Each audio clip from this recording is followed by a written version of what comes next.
This is the final video in our series about the bronze serpent from Numbers 21 that the children of Israel used as a safety pole, I guess you could say, like a lightning rod for the punishment that was inflicted upon them in Numbers 21. Later on, Hezekiah had to go back and take that statue because it had been worshipped. People started to take the blessing and worship the blessing instead of the one who did the blessing itself, God himself. And I think that is a very important lesson within there, that we need to be aware that we are not worshiping the thing, but even more so, that thing is Christ himself, because that brought redemption to the Israelites in that situation and was put upon a pole, a staff, a cross, if you will.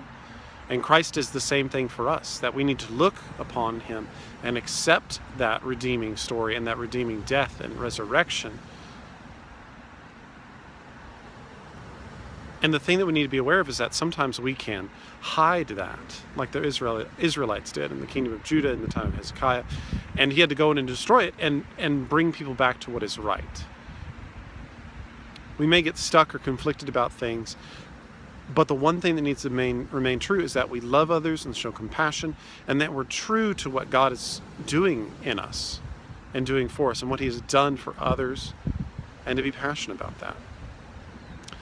If we keep it hidden, then there's a problem. Not with the action, because that is a product of our actions, our will. And so in Matthew 7:16, I'm going to read a little bit, so I'm not going to look at the camera. 7:16 says, "You will recognize them by their fruits. Are grapes gathered from thorn bushes, or figs from thistles?" If we hide it, if we don't really show it, are we truly living it out? If we refuse to be open and tell people about the redeeming quality of Christ, then who are we in that story? Are we truly accepting it? Are we truly showing that compassion?